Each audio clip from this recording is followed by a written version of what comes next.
हरि ओम् नमः सर्वेभ्यः। अद्य श्रीमद्भगवद्गीतायाः प्रथमभागस्य 28तमं दिनम्।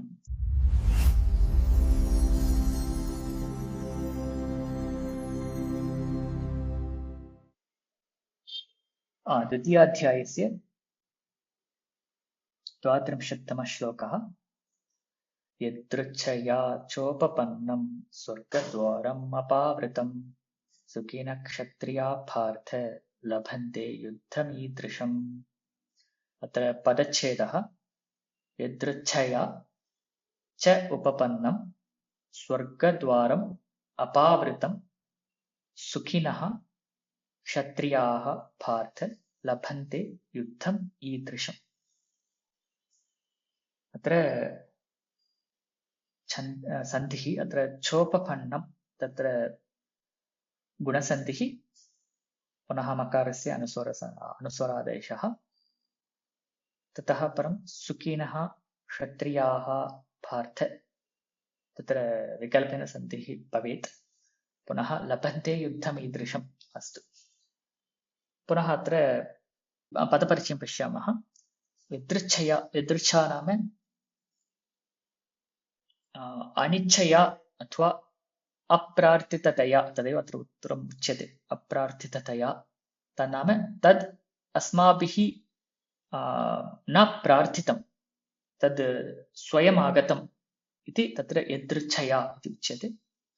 पुनः उपपन्नम् आगतम् आपन्नम् इति अर्थः।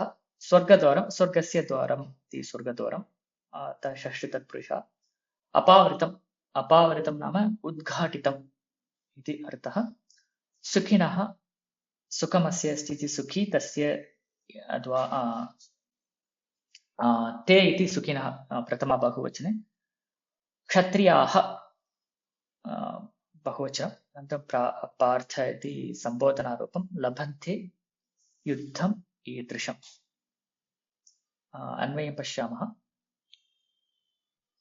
हे पार्थ यदृच्छया उपपन्नम् अपावृतं च स्वर्गद्वारम् ईदृशं युद्धं सुखिनः क्षत्रियाः लभन्ते। अत्र सुखिनः क्षत्रियाः लभन्ते, ते प्राप्नुवन्ति। अत्र सुखिनः इत्यस्य अर्थः सुखेन सन्ति इति न, तथा तदपि अस्ति। तथापि तत्र पुण्यं ये कृतवन्तः तादृशाः सुखिनः अत्र उच्यते। अत्र पुण्यकृतत्वादेव ते सुखिनः सन्ति। अतः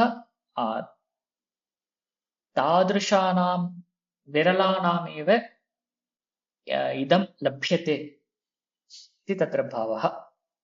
किं लभ्यते? ईदृशम् एतादृशं युद्धं लभ्यते। तेन किं भवति? स्वर्गद्वारम् अपावृतं भवति, स्वर्गद्वारम् उद्घाटितं भवति एतादृशं युद्धकरणेन।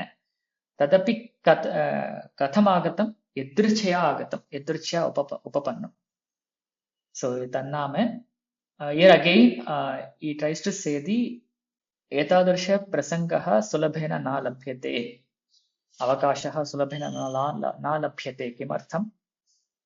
सुखिनः एव क्षत्रियाः एतादृशं युद्धं प्राप्नुवन्ति प्रथमम्। कीदृशं? तदपि यदृच्छया उपपन्नम्, अप्रार्थितत्वेन प्राप्तं। तदपि किं कल्पयति? उद्घाटितं स्वर्गद्वारं कल्पयति मरणात् परे।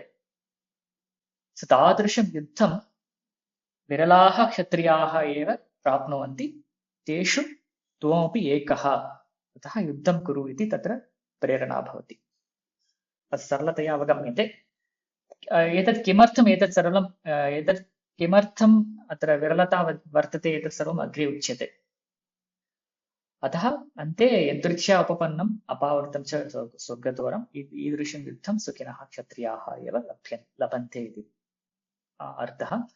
अग्रे यदृच्छया च इत्युक्ते यदृच्छया च इत्युक्ते अप्रार्थिततया उपपन्नम् आगतं स्वर्गद्वारम् अपावृतम् उद्घाटितं ये एतत् ईदृशं युद्धं लभन्ते क्षत्रियाः हि पार्थ किं न सुखिनः ते एवं कर्तव्यता प्राप्तमपि. सो तथा उच्यते अवगम्यते मन्ये. सो ईदृशं युद्धं लभन्ते क्षत्रियाः ये पार्थ किं न सुखिनः. सो दे नाट् लकी. सो तथा अत्र उच्यते लकी इति वक्तुं शक्यते. ते एवं कर्तव्यता प्राप्तमपि. So they have got this kind of duty to perform, and that is also not requested by them. And that by performing that duty, they can actually enter into the Swarga, and not everybody will get. So those who get, they're not lucky. So that's the Tatparyam here. Dvitiyadhyayasya. Thank you all for watching this video online. If you have any questions or feedback, you can post them in the comment section below. If you are interested, you can also join these live sessions using the link given in the description.